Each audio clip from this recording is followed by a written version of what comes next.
Canceló nuestra boda de 10 años para casarse con mi propia hermana. Creyeron que me habían destruido, pero no contaban con el secreto que mi abuela me dejó y que ahora me hace dueña de su destino. El aroma del café recién molido y el suave murmullo de las conversaciones llenaban el aire de El Rincón Encantado, nuestra cafetería favorita en Guadalajara. Era un santuario de recuerdos, el lugar donde Gastón y yo habíamos tenido nuestra primera cita torpe y nerviosa, donde celebramos cada uno de nuestros 9 aniversarios, y ahora, donde yo estaba sentada, sumergida en una nube de felicidad, afinando los últimos detalles de nuestra boda. Frente a mí, Laura, la coordinadora, una mujer encantadora de mejillas sonrosadas y energía inagotable, repasaba su lista en una tableta. Estábamos a solo 3 días del evento que sellaría una década de mi vida. 10 años de amor, de sueños compartidos y de sacrificios mutuos, todo a punto de culminar en un sí, acepto. Entonces, para los centros de mesa, confirmamos las orquídeas blancas.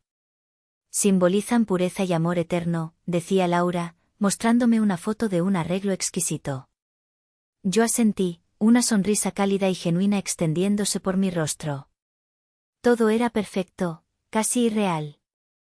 Sentía esa clase de felicidad serena y profunda, la certeza inquebrantable de que mi vida, después de tanto esfuerzo y paciencia, estaba exactamente donde debía estar. Fue entonces cuando la campanilla de la puerta tintineó, un sonido que normalmente me resultaba alegre pero que en ese instante pareció un presagio. Vi a Gastón entrar. Mi corazón dio un vuelco familiar, una reacción instintiva grabada a fuego durante 10 años. A sus 35, Gastón Valdés era la personificación del éxito, alto, con un traje de lino gris que acentuaba sus hombros anchos y un cabello oscuro peinado hacia atrás con una elegancia estudiada.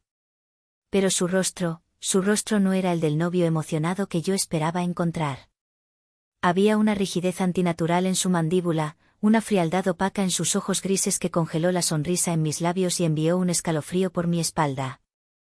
Laura, con su aguda inteligencia emocional, notó el cambio en la atmósfera al instante. Se levantó con una discreción profesional. Bueno, creo que mi trabajo aquí ha terminado por hoy. Los dejo para que hablen. Silvana, te llamo más tarde para confirmar lo del pastel. Asentí mecánicamente, mis ojos fijos en Gastón mientras él se sentaba en la silla que Laura acababa de dejar. No me besó en la mejilla como siempre hacía. Ni siquiera rozó mi mano, que descansaba sobre la mesa. Simplemente se sentó, colocó sus propias manos sobre la madera oscura y entrelazó los dedos, como un banquero a punto de anunciar una ejecución hipotecaria. Silvana, comenzó, y su voz era extraña, un tono monocorde desprovisto de toda la calidez que yo había llegado a amar. Necesito decirte algo. Mi estómago se contrajo violentamente. Gastón, ¿qué pasa? Tu cara, me estás asustando. Él evitó mi mirada, fijándola en un punto indefinido sobre mi hombro, como si examinar la textura de la pared fuera más importante que la mujer con la que supuestamente iba a pasar el resto de su vida. No hay una manera fácil de decir esto. Hizo una pausa que se estiró hasta el infinito, un silencio tenso en el que mi mente corrió desesperadamente por 1000 escenarios terribles. ¿Un problema grave con el negocio? ¿Una enfermedad en su familia? Nunca, ni en la más retorcida de mis pesadillas, imaginé la verdad. Voy a casarme mañana, soltó. Parpadeé, procesando las palabras que no tenían sentido. Una risa nerviosa, casi un graznido, escapó de mis labios. ¿Qué clase de broma de mal gusto es esa? Cariño, nuestra boda es en 3 días. Deja de jugar. Finalmente, sus ojos grises, vacíos y duros como 2 pedazos de granito, se encontraron con los míos. No es una broma, Silvana. Me caso mañana. Pero la novia no eres tú. El mundo se detuvo. El murmullo de la cafetería, el sonido de la máquina de espresso, el aroma del café, todo se desvaneció en un vacío ensordecedor. La cara sonriente de Laura, las orquídeas blancas, los 10 años de mi vida, todo se hizo añicos en un instante. Sentí que el aire era succionado de mis pulmones, dejando un dolor agudo y ardiente en mi pecho. ¿Qué estás diciendo?, susurré, mi voz apenas un hilo tembloroso, una hoja seca en el viento. Él no respondió con palabras. Con una lentitud deliberada y cruel, sacó de su bolsillo una hoja de papel doblada y la deslizó sobre la mesa hacia mí. Mis manos temblaban tanto que el papel parecía vibrar. Apenas podía desdoblarla. Era un acta de matrimonio civil. Fechada el día anterior. Y allí, impreso en una tinta negra e impersonal, junto al nombre de Gastón Valdés, estaba el de ella. El nombre que destrozó no solo mi corazón, sino mi alma entera, mi concepto de familia, de lealtad, de todo lo que creía sagrado. Mireia Castillo. Mi hermana. La novia es Mireia, dijo Gastón, con el mismo tono desapegado con el que se comenta el clima. Lo siento, las cosas simplemente se dieron así. ¿Se dieron así?, repetí, mi voz subiendo a un grito ahogado, incrédulo. 10 años, Gastón, 10 años de mi vida y me dices que, ¿se dieron así? Mireia me entiende, continuó él, su voz monótona y cruel, cada palabra un golpe calculado. Ella pertenece a mi mundo, sabe cómo funcionan las cosas. Tú eres diferente, Silvana. Eres demasiado buena, demasiado, simple. Simple. La palabra resonó en mi cabeza, un insulto envuelto en un falso cumplido. Simple, porque dediqué mi vida a mi carrera como arquitecta, a restaurar la belleza olvidada en edificios antiguos, en lugar de asistir a galas y cócteles. Simple, porque creí en la lealtad y el amor por encima de las apariencias y las cuentas bancarias. En ese preciso momento, mi celular vibró sobre la mesa, un sonido estridente en el silencio de mi mundo destrozado. La pantalla se iluminó con una notificación de Instagram. Era una foto de Mireia. Estaba radiante, sonriendo a la cámara, mostrando una mano con un anillo de diamantes que yo reconocí al instante, idéntico al mío. Gastón estaba a su lado, besando su sien, una pose de intimidad ensayada. El pie de foto era una daga envenenada, el verdadero amor no espera. ¡Sorpresa! Bajo la foto, los primeros comentarios comenzaban a aparecer. ¡Felicidades! ¡Qué hermosa pareja! Miré la pantalla, luego miré al hombre frente a mí, el extraño que había reemplazado al amor de mi vida. El chat de nuestra familia, que debería haber estado lleno de mensajes emocionados sobre mi boda, era un desierto. Un silencio sepulcral que gritaba traición y complicidad. Todos lo sabían. Y nadie, absolutamente nadie, me había dicho nada. Gastón se levantó, ajustándose la corbata como si acabara de cerrar un negocio. Era mejor que te enteraras por mí. Mireia y yo daremos una recepción mañana después de la ceremonia religiosa. Por supuesto, no estás invitada. Se dio la vuelta y se marchó. Lo vi salir por la puerta, dejando atrás 10 años de mi vida como si fueran un traje viejo que ya no le quedaba. Me quedé sola en la mesa, con el acta de matrimonio de mi prometido y mi hermana en una mano, y el celular con la foto de su traición pública en la otra. El mundo comenzó a girar de nuevo, pero ya no era mi mundo. Era un lugar frío, desconocido y brutal. Y yo, por primera vez en mi vida, estaba completa y absolutamente sola. El viaje de regreso a mi departamento fue un borrón, una sucesión de semáforos y calles que mis ojos veían pero mi mente no registraba. Conduje en un estado de shock, un autómata movido por la memoria muscular. No recuerdo cómo subí los 3 pisos de escaleras, ni cómo acerté a meter la llave en la cerradura. Cuando cerré la puerta detrás de mí, el silencio me golpeó como una pared sólida. No era un silencio pacífico. Era un silencio denso, pesado, lleno de fantasmas. Todo en ese lugar gritaba su nombre, nuestra vida juntos. La cafetera de diseño que me regaló en mi cumpleaños número 30, ahora un monolito de metal frío en la encimera. El ridículo cojín en el sofá que le regalé en broma, con la frase bordada, el rey de la casa, ahora una burla cruel. Y las fotos en la pared eran las peores. Nosotros en la playa, con la piel bronceada y el cabello revuelto por la brisa. Nosotros en la boda de unos amigos, elegantes y sonrientes. Nosotros en Navidad, con su familia, congelados en un tiempo que ahora se revelaba como una elaborada mentira. Caí de rodillas en medio de la sala, incapaz de sostenerme un segundo más. El llanto que había contenido en la cafetería finalmente estalló, no como un río, sino como una presa rota. Eran sollozos violentos, guturales, que me desgarraban el pecho y me dejaban sin aliento. Cada recuerdo era una nueva herida, una nueva evidencia de mi ciega estupidez. ¿Cómo pude ser tan ingenua? ¿Cómo pude no ver la telaraña de engaños que tejían a mi alrededor, mi prometido y mi propia hermana? Mi mente, torturada, comenzó a proyectar imágenes en la oscuridad de mis párpados cerrados. Escenas de un pasado que, vistas bajo la nueva y terrible luz de la traición, cobraban un significado siniestro. Era mi propio museo del dolor, una galería privada y macabra de momentos en los que mi amor, mi talento y mi confianza habían sido explotados sin piedad. La primera pieza de la exposición era un recuerdo dolorosamente claro de hacía 2 años. Yo acababa de recibir un bono sustancial por ganar el concurso para restaurar la antigua hacienda La Soledad. Estaba eufórica. Ese dinero era la semilla para nuestro propio estudio de arquitectura, un sueño que habíamos acariciado durante años. Pero Gastón llegó esa noche a mi departamento con el rostro desencajado, arrojando su portafolio sobre la mesa. «Problemas, mi amor, problemas graves», dijo, pasándose las manos por el cabello con un gesto de desesperación perfectamente ensayado. Un socio clave se echó para atrás en el proyecto de la Torre Platino. Si no consigo liquidez inmediata para cubrir su parte, el nombre de mi familia quedará manchado. Podríamos perderlo todo.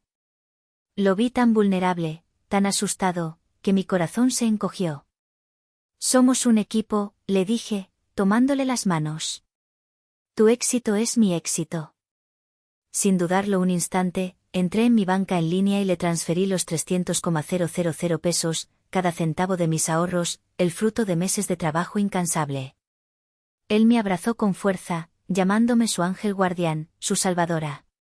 Una semana después, mi hermana Mireia me llamó, su voz cantarina y llena de una alegría un poco forzada. «No sabes, hermanita, estoy en San Miguel de Allende». Gastón me trajo de sorpresa, dice que necesitaba un descanso de tanto estrés. «Estamos en el hotel más increíble, necesitabas ver la vista». En ese momento, sentí una punzada de celos, una extraña incomodidad, pero la descarté como un pensamiento egoísta. Él me había dicho que era un viaje de negocios de último minuto, que necesitaba despejarse. Ahora, la verdad me abofeteaba con una claridad brutal. Mi inversión en nuestro futuro había sido su escapada romántica, financiada por mi sudor. La segunda pieza era más sutil, una herida de 1000 pequeños cortes a lo largo de los años. La noche en que anuncié en una cena familiar que mi pequeño estudio, Castillo Restauraciones, había ganado su primer premio nacional de arquitectura. Estaba temblando de emoción, con el diploma enmarcado en mis manos. Era la validación de años de trabajo duro, de noches sin dormir, de luchar sola para abrirme camino. Mi padre, Rogelio, asintió con la cabeza, sus ojos fijos en el partido de fútbol de la televisión. «Qué bien, mija», murmuró, antes de girarse hacia Mireia. «¿Y tú, nena, cómo te fue en la inauguración de la Galería de Arte? ¿Viste a gente importante?» Mi madre, Hermila, se unió a la conversación, ignorándome por completo para hablar de los vestidos y los canapés. Fue Mireia quien me miró por encima de su copa de vino, con una sonrisa que no llegaba a sus ojos. «Felicidades, hermanita. Es lindo que tengas tu pequeño pasatiempo». «Pequeño pasatiempo». Esas palabras, dichas con una dulzura venenosa, minimizaron mi logro hasta convertirlo en polvo. Ella, que nunca había trabajado un día en su vida, que vivía de la generosa pensión de su divorcio y de la interminable generosidad de nuestros padres, había borrado mi triunfo con 2 palabras. Y yo, en mi desesperado anhelo de aprobación, simplemente sonreí y cambié de tema. Y luego, la pieza central del museo, la más devastadora. Mi abuela Jacinta, en su lecho de muerte, 1 año atrás. La matriarca de la familia, una mujer de una fuerza y una sabiduría que yo siempre había admirado. Estábamos las 3 a su lado, mi madre, Mireia y yo.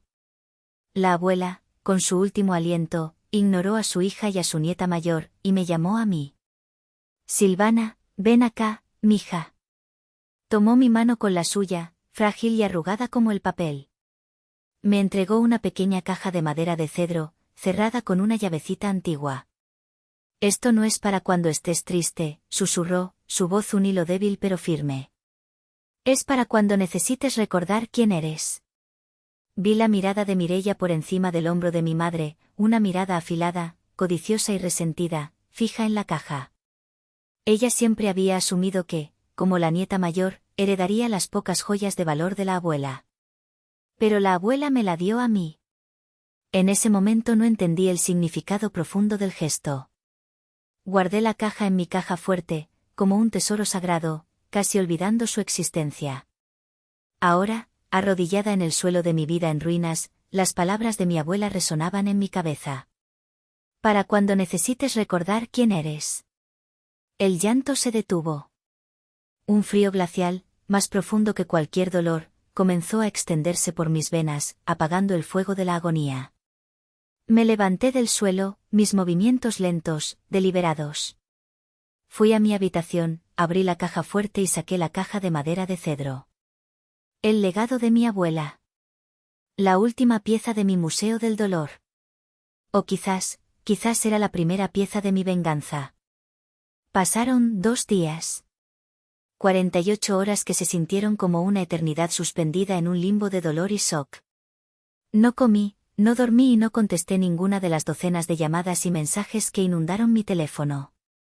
Apagué el aparato y lo guardé en el fondo de un cajón, silenciando el mundo exterior para poder escuchar el estruendo de mi propio mundo interior derrumbándose. El día de la boda religiosa de Gastón y Mireia, me quedé en mi departamento, con las cortinas corridas, creando una penumbra que reflejaba la oscuridad que se había apoderado de mi alma.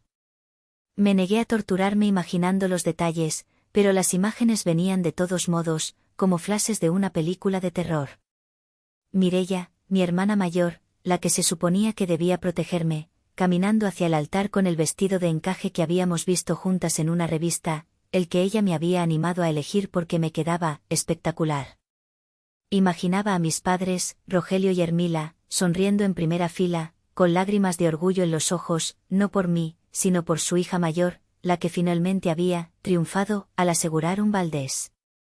La bilis subía por mi garganta, un sabor amargo a traición. Al tercer día, cuando la resaca emocional amenazaba con ahogarme, sonó el timbre. Un sonido insistente y autoritario. Sabía quiénes eran. Mi madre se presentó en mi puerta, su rostro, usualmente compuesto, marcado por líneas de tensión. No vino sola.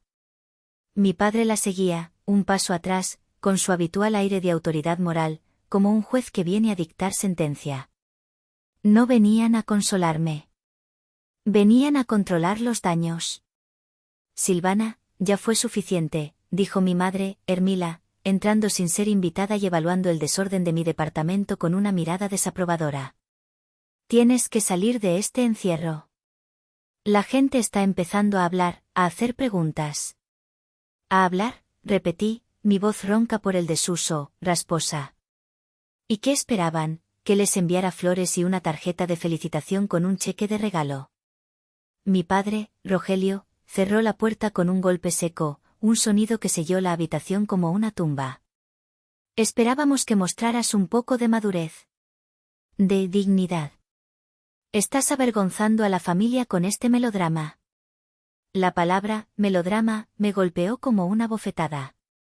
Mi dolor, mi corazón destrozado, mi vida entera volcada, era un simple melodrama para ellos.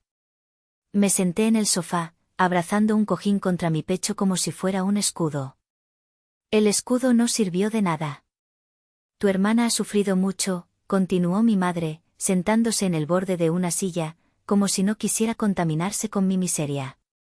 Su voz adoptó un tono de mártir. Su divorcio la dejó destrozada.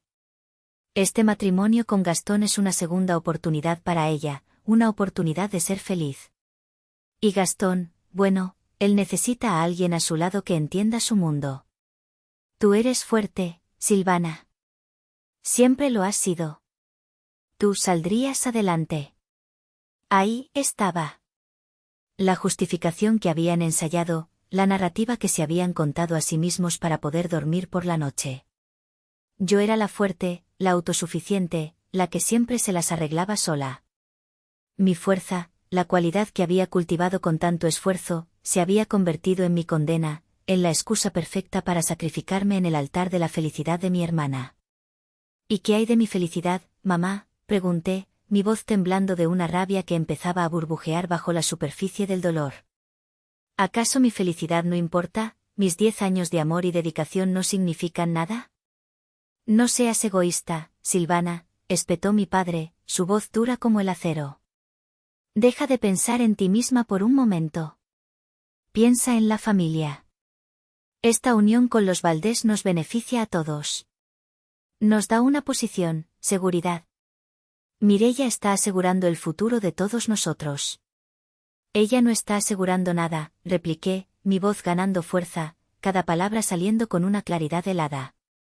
Se robó mi futuro, se robó al hombre que amaba, se robó mi boda, se robó mi vida.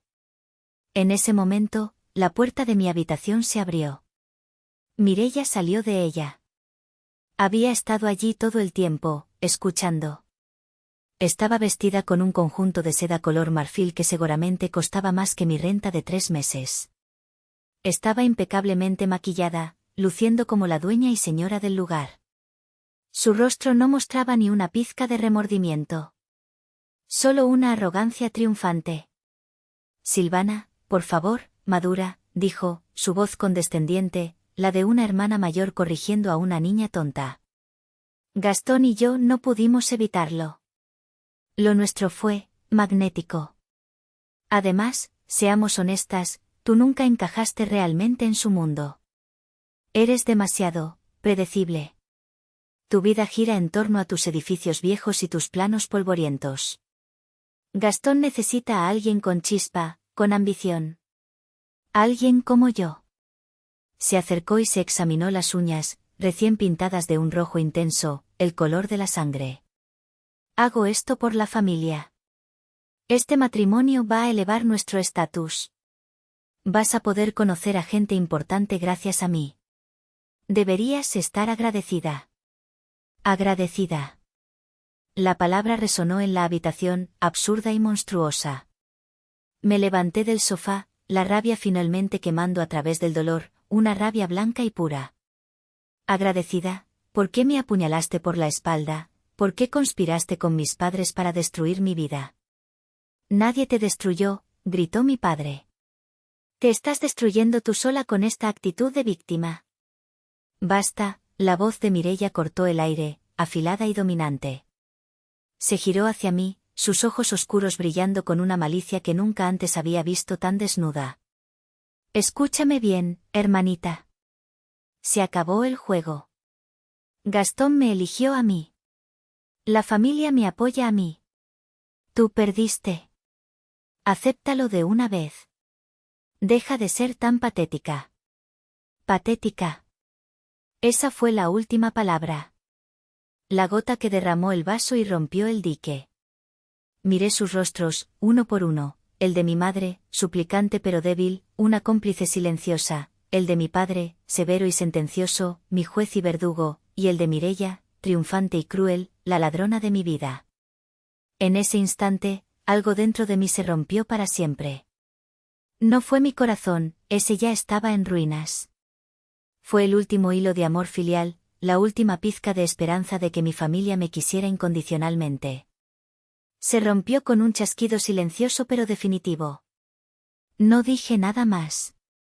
Les di la espalda, caminé hacia la puerta y la abrí. Lárguense, dije, mi voz tan fría que me sorprendió a mí misma. Lárguense de mi casa. Y no vuelvan. Se quedaron helados por un momento, sorprendidos por mi repentina firmeza. Luego, mi padre resopló con desdén. Como quieras. Cuando se te pase el berrinche y entres en razón, sabes dónde encontrarnos. Salieron, cerrando la puerta tras ellos. Y en el silencio que dejaron, un silencio que ya no era de dolor sino de una calma aterradora, tomé una decisión. El amor, la lealtad, la familia, todo eso había muerto. Solo quedaba una cosa. Y yo iba a aferrarme a ella con todas mis fuerzas. La justicia. Una vez que se fueron, un silencio profundo y denso se instaló en el departamento. Pero esta vez, no era un silencio de agonía.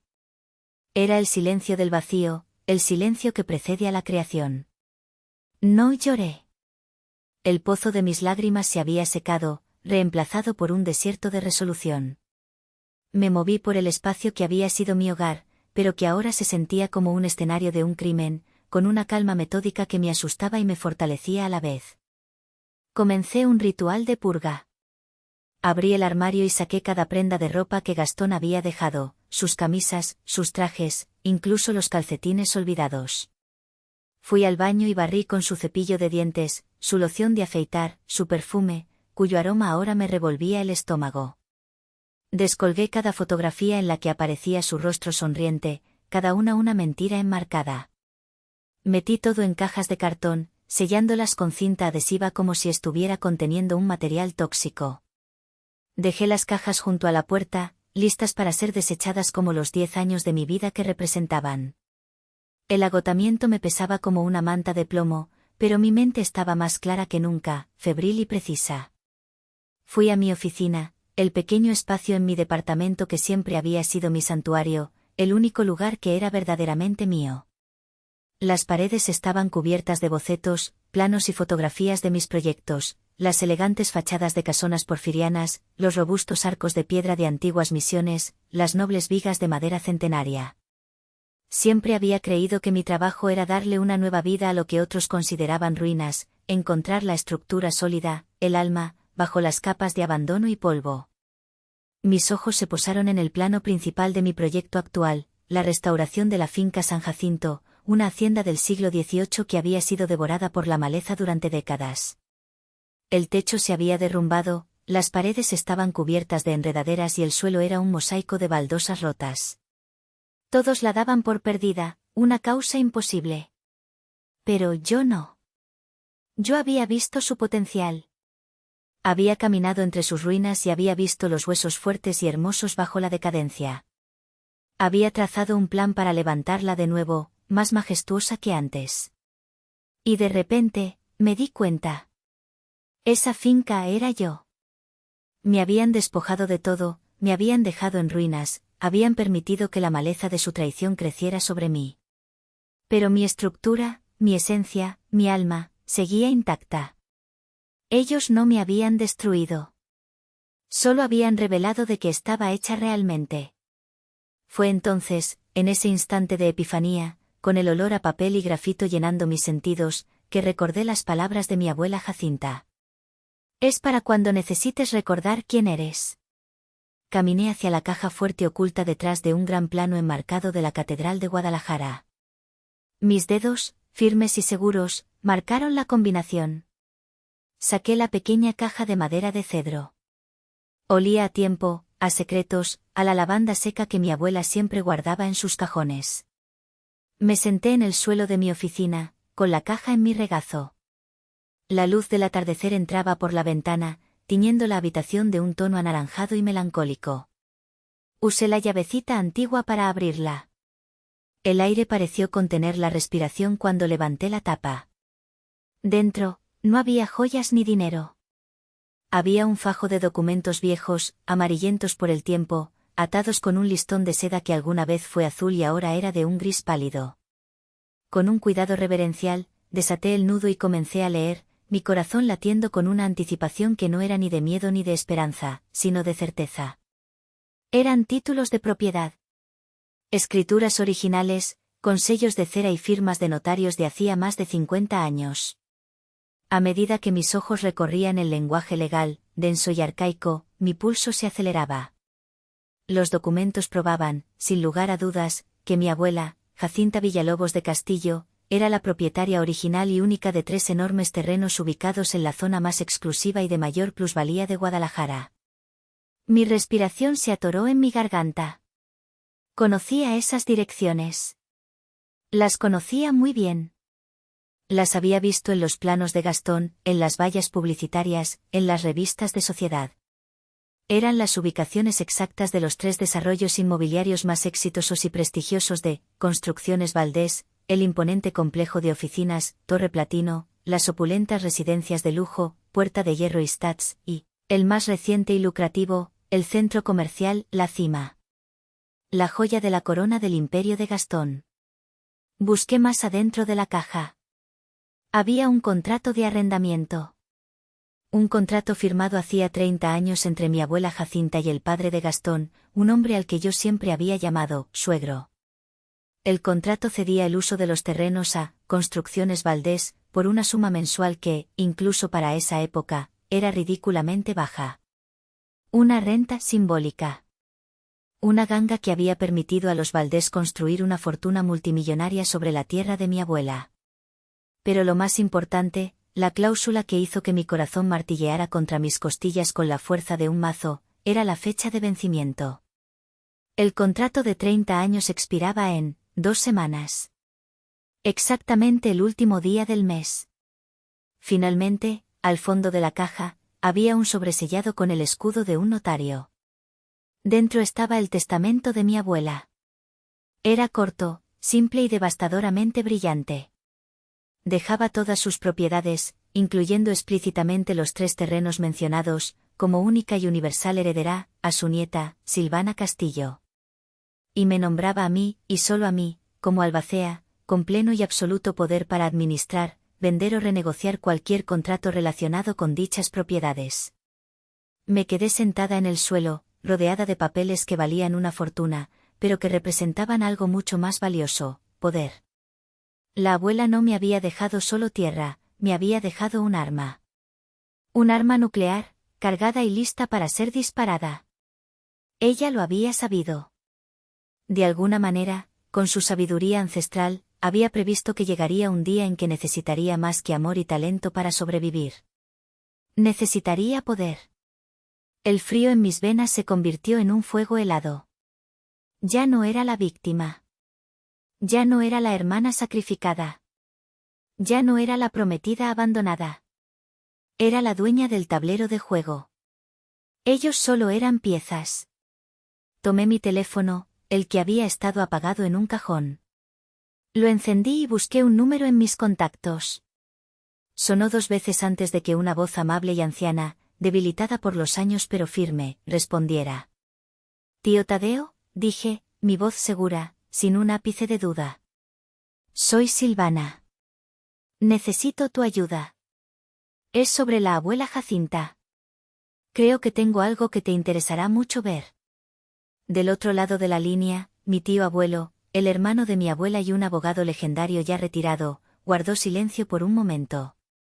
Luego, dijo con una voz que sonaba extrañamente satisfecha, como si hubiera esperado esa llamada durante mucho tiempo: «Te estaba esperando, mija. Tardaste más de lo que pensé». El plan había comenzado. Los siguientes días fueron un torbellino de actividad secreta y meticulosa. Me atrincheré en mi oficina, que se convirtió en mi cuartel general, una fortaleza de planos, documentos y una determinación de acero.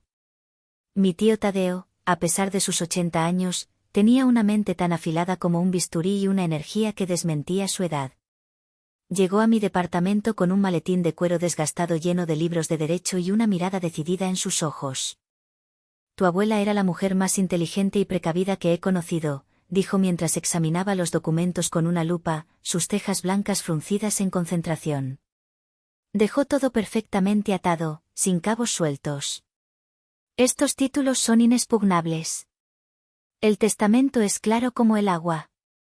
Legalmente, Silvana, eres la dueña de la tierra sobre la que se asienta el 90% del imperio Valdés». Sus palabras no eran una opinión, eran una declaración de hechos.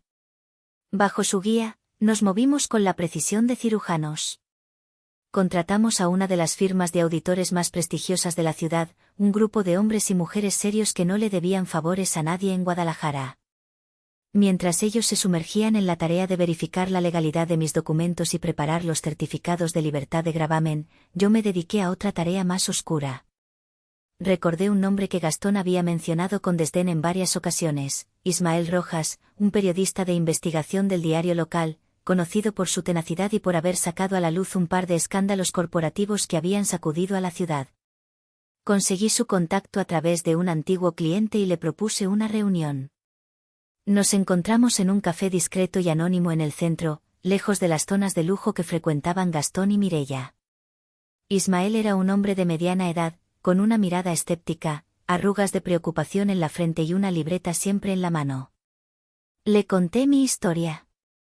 No la parte personal, no el melodrama de la traición amorosa. Le conté la historia profesional, la de una arquitecta que, trabajando de cerca con Construcciones Valdés, había sido testigo de irregularidades, de gastos excesivos que no correspondían con los beneficios declarados, de un estilo de vida de Gastón que parecía ir mucho más allá de sus ingresos legítimos. Ismael escuchó, asintiendo lentamente, sus ojos entrecerrados. Siempre he pensado que hay algo podrido en Construcciones Valdés, admitió, su interés visiblemente picado. Pero son una fortaleza. Tienen conexiones, dinero. Nadie se atreve a hablar. Yo te daré una puerta de entrada, le dije, mi voz firme. Tengo razones para creer que hay un desfalco en marcha. A cambio de la exclusiva cuando todo esto explote, quiero toda la información que encuentre sobre sus finanzas. La necesito para una negociación privada. Ismael sonrió por primera vez, una sonrisa torcida, la de un sabueso que ha encontrado un rastro. Me gusta tu estilo, arquitecta. Tienes un trato. Mientras tanto, mantuve mi fachada de mujer destrozada. Me encerré en casa, permitiendo que el mundo creyera que estaba sumida en una profunda depresión. Ignoré las llamadas cada vez más insistentes de mis padres y los mensajes ocasionales de tías y primos que, sin duda instruidos por ellos, me instaban a perdonar y olvidar por el bien de la familia. Dejé que Mireia y Gastón disfrutaran de su luna de miel y de su aparente victoria. En sus redes sociales, publicaban fotos desde una playa paradisíaca en las Maldivas, brindando con champán, luciendo felices y enamorados. Cada foto era un recordatorio, un combustible para el fuego frío que ardía dentro de mí. Los estudiaba, no con dolor, sino como un general estudia a su enemigo, aprendiendo sus debilidades, su arrogancia, su ceguera. Una semana después, Ismael me entregó un sobre grueso en el mismo café anónimo. Bingo, dijo con una sonrisa de depredador. Tu exprometido es más un mago que un constructor. Ha estado creando empresas fantasma para desviar fondos de los inversionistas, inflando costos de construcción para embolsarse la diferencia, y lo mejor de todo, usando esos fondos para cubrir deudas de juego masivas en casinos de Las Vegas. La información era demoledora, pero la verdadera bomba estaba en la última página del informe.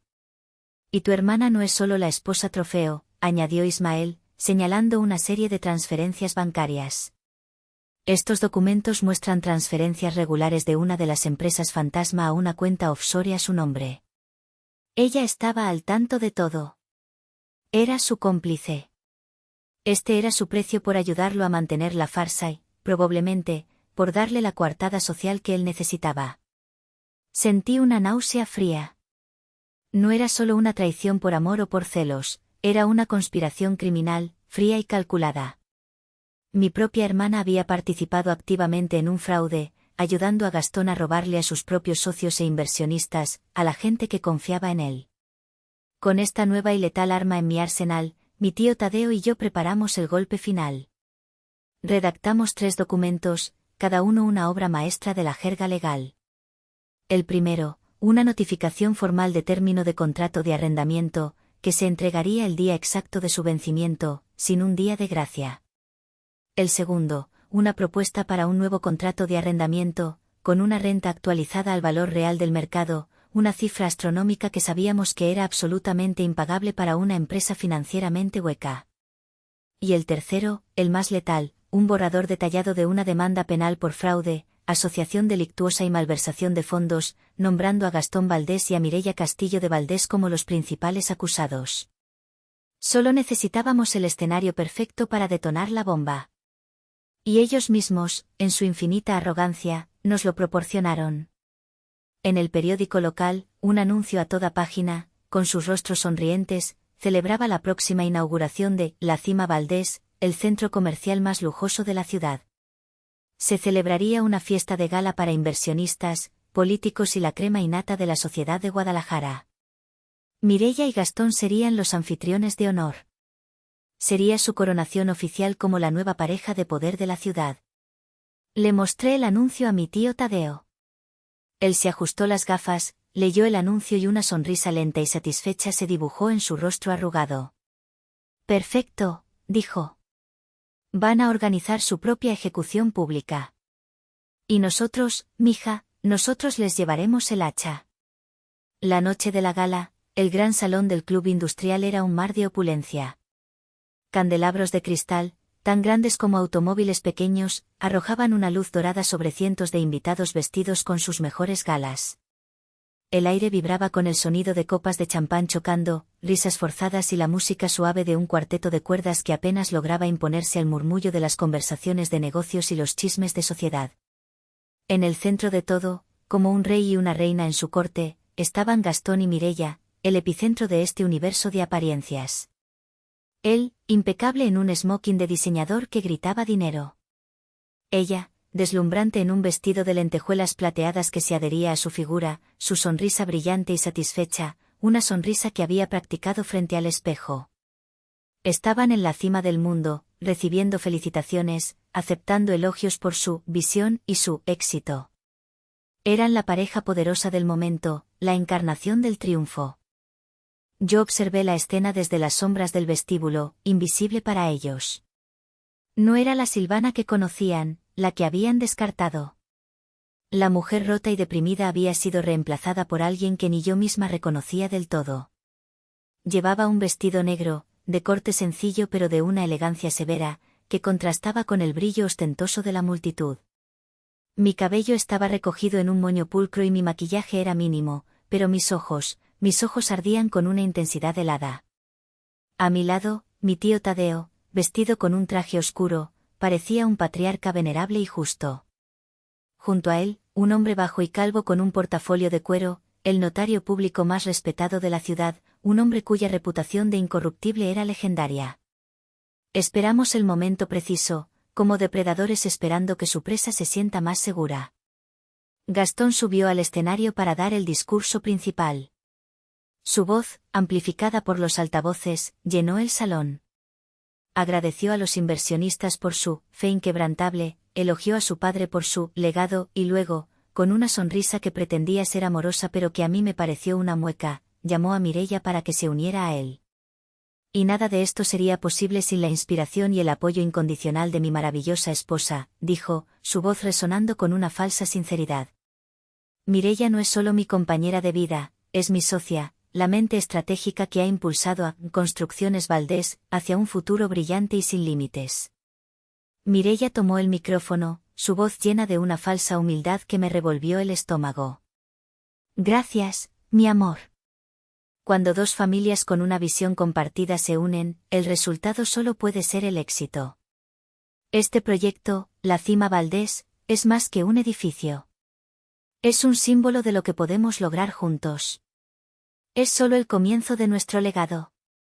Esa fue nuestra señal. Comenzamos a caminar hacia el escenario. Lentamente, con una calma deliberada que contrastaba con el pulso acelerado de mi corazón. La gente se giró al vernos pasar, un murmullo comenzó a extenderse por la sala como una onda en el agua. Vi el rostro de Gastón congelarse en el escenario, su sonrisa tensa. La expresión de Mireia pasó de la confusión a la furia en cuestión de segundos. ¿Qué está haciendo ella aquí?, la oí sisearle a Gastón, su voz una serpiente venenosa a través del micrófono que aún sostenía. No nos detuvimos hasta llegar al pie del escenario. Todas las conversaciones habían cesado. El cuarteto de cuerdas se había callado. El único sonido era el zumbido de la incredulidad colectiva. Con una cortesía impecable, el notario público, el licenciado Mendoza, subió los escalones. Se acercó a una Mireia estupefacta y le dijo con voz clara y firme, audible para todos, señora Valdés, con su permiso. Le quitó el micrófono de la mano antes de que pudiera reaccionar. Se giró hacia la audiencia silenciosa. Buenas noches. Mi nombre es licenciado Mendoza. Lamento interrumpir esta celebración, pero tengo un anuncio legal de carácter urgente que afecta directamente a la propiedad sobre la que se asienta este magnífico desarrollo. Un jadeo colectivo recorrió la sala. Vi al padre de Gastón, en la primera fila, ponerse pálido como un fantasma. El notario abrió su portafolio y sacó un documento oficial con sellos y listones. Por la presente, y en mi calidad de fedatario público, se notifica, Construcciones Valdés, a sus representantes legales y a todos los presentes, que el contrato de arrendamiento de los terrenos conocidos como parcelas 101, 102 y 103 del Registro Público de la Propiedad, sobre los cuales se ha construido este edificio, ha expirado legalmente el día de ayer, 30 de septiembre. Hizo una pausa dramática, dejando que el peso de sus palabras se asentara en la sala. Asimismo, se informa que la única y legítima propietaria de dichos terrenos, según consta en el testamento público abierto de la difunta señora Jacinta Villalobos, es su nieta, la señorita arquitecta Silvana Castillo, aquí presente. Señaló hacia mí. Cientos de pares de ojos se clavaron en mí. Me mantuve erguida, inmóvil, sintiendo su mirada colectiva no como una carga, sino como un foco que validaba mi existencia. El notario continuó, su voz implacable: la señorita Castillo me ha instruido para informarles que ha decidido no renovar el contrato de arrendamiento bajo los términos anteriores. Por lo tanto, cualquier actividad comercial, presente o futura, en esta propiedad a partir de este momento es ilegal y constituye un acto de invasión de propiedad privada. Fue entonces cuando tomé el segundo micrófono que un asistente de sonido, confundido, me había ofrecido. Subí al escenario y me paré junto a un Gastón que parecía una estatua de cera y una Mireia cuyo rostro se había contraído en una máscara de odio puro. Pero no se preocupen, dije, mi voz resonando, serena pero letal. El proyecto, la Cima Valdés, no solo está construido sobre mi tierra.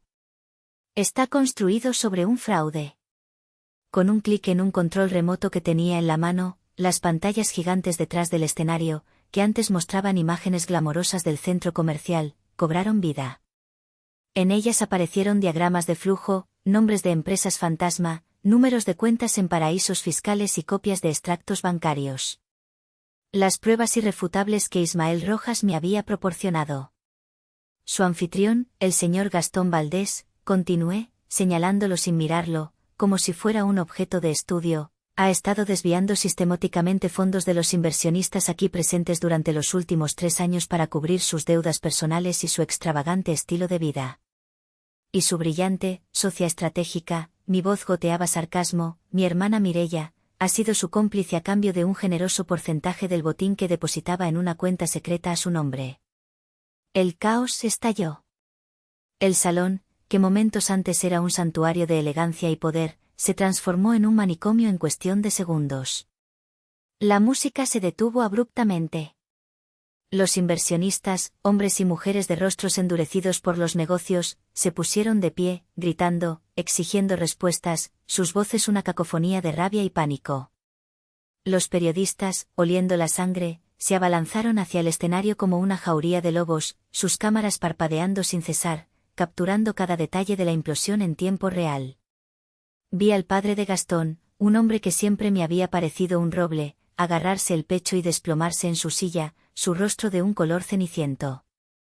Su esposa gritó, pidiendo un médico. Pero mi atención estaba fija en el epicentro del desastre, el escenario. Mireia fue la primera en reaccionar. Su shock inicial se convirtió en una furia animal, primitiva. Se giró hacia Gastón, olvidándose de la audiencia, de las cámaras, de todo. Inútil, le gritó, su voz un chillido agudo y feo que rasgó el aire. Me aseguraste que todo estaba cubierto, me juraste que ella no era una amenaza, me dijiste que era una tonta sentimental. Gastón, despertando de su parálisis por la adrenalina del pánico, la empujó con fuerza. Cállate, tú me empujaste a esto, con tus demandas, tu ambición sin límites, tu necesidad de tener siempre más y más, nunca nada era suficiente para ti. Mi ambición, se rió Mireia, una risa histérica y desquiciada que no contenía alegría, solo locura. Tú eres el fraude, un niño asustado jugando a ser empresario con el dinero de otros, sin el apellido de tu padre no serías nada. se abalanzaron el uno sobre el otro, un torbellino de acusaciones y odio, revelando la verdadera y putrefacta naturaleza de su gran amor ante el mundo entero. Él la acusaba de ser una sanguijuela, ella lo acusaba de ser un incompetente. Era grotesco, patético y, para mí, extrañamente liberador. Toda la fachada que habían construido con tanto esmero, con tanta crueldad, se estaba desmoronando en tiempo real, demolida por el peso de sus propias mentiras. Mis padres, en la primera fila, estaban petrificados, como dos estatuas de sal. Mi madre se tapaba la boca con las manos, sus ojos desorbitados, llenos de lágrimas de humillación.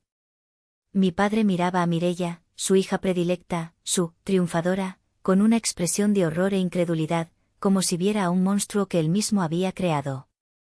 Su mundo, el mundo de las apariencias y el estatus que tanto valoraban, se había hecho añicos a sus pies. Con una calma que no sentía del todo, mi interior era un huracán, di un paso atrás, dejando que se consumieran en su propio fuego. Mi trabajo aquí había terminado.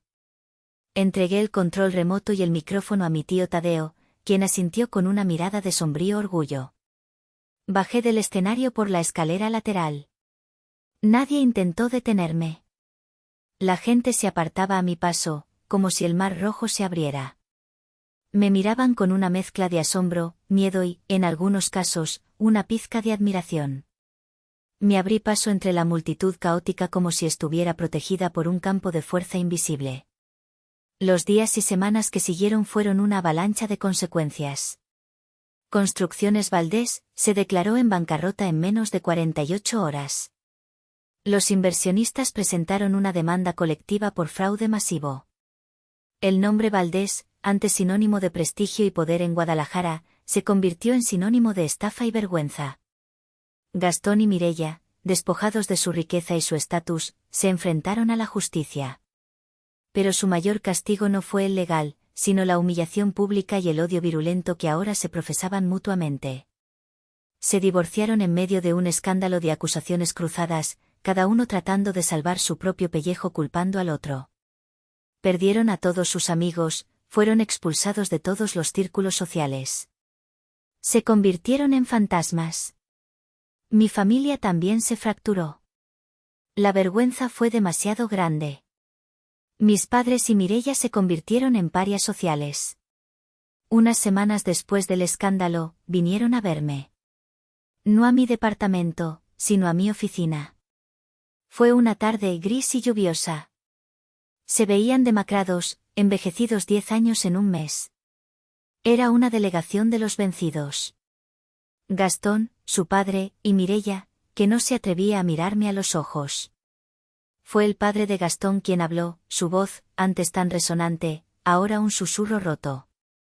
Señorita Castillo. Silvana. Lo hemos perdido todo. Estamos en sus manos. Por favor, tenga piedad.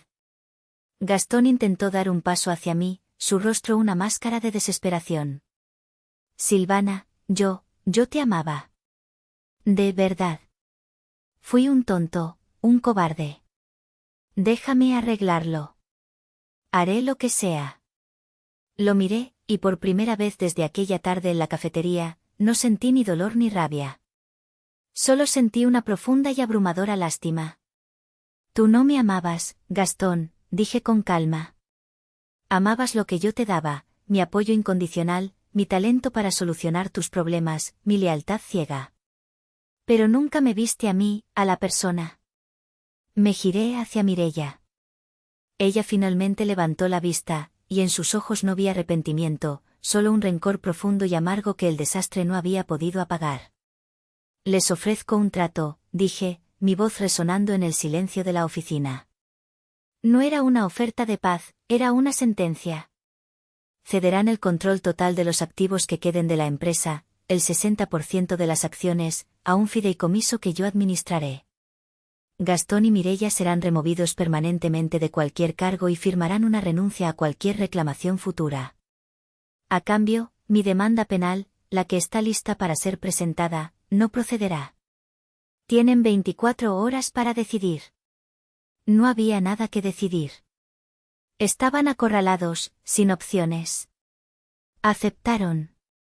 Salieron de mi oficina no como los titanes que habían sido, sino como fantasmas, despojados de su imperio por la mujer que habían considerado simple, predecible e insignificante. Ha pasado un año.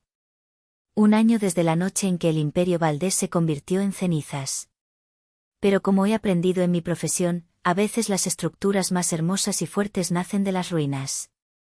Desde mi oficina en el último piso de la Torre Platino, ahora rebautizada oficialmente como Edificio Castillo Villalobos, contemplo la ciudad de Guadalajara. El sol de la tarde baña los edificios con una luz dorada, pintando el cielo de tonos naranjas y púrpuras. Ya no soy una inquilina en el mundo de otros, soy la arquitecta de mi propio destino, la constructora de mi propia vida. Castillo Constructores, es el nombre de mi nueva empresa. La fundé sobre los restos saneados de la antigua compañía, después de un proceso de reestructuración brutal pero necesario. Me tomó meses de trabajo incansable, de jornadas de 18 horas, de renegociar deudas, de reunirme personalmente con cada inversionista defraudado para restaurar su confianza y, sobre todo, de infundir una nueva cultura de integridad y transparencia en cada ladrillo que ponemos. Nos especializamos en lo que yo amo, la restauración de edificios históricos, combinando el respeto por el pasado con la innovación del futuro. La empresa es ahora más pequeña, sí, pero es sólida, es honesta y es más respetada que nunca. ¿Qué pasó con ellos? Las noticias a veces llegan, como ecos de un pasado lejano, a través de mi tío Tadeo o de algún comentario casual. Gastón, después del divorcio, se mudó a otra ciudad, tratando de empezar de cero con un nombre manchado y sin un centavo. La última vez que supe de él, trabajaba como gerente de ventas en una agencia de autos de segunda mano.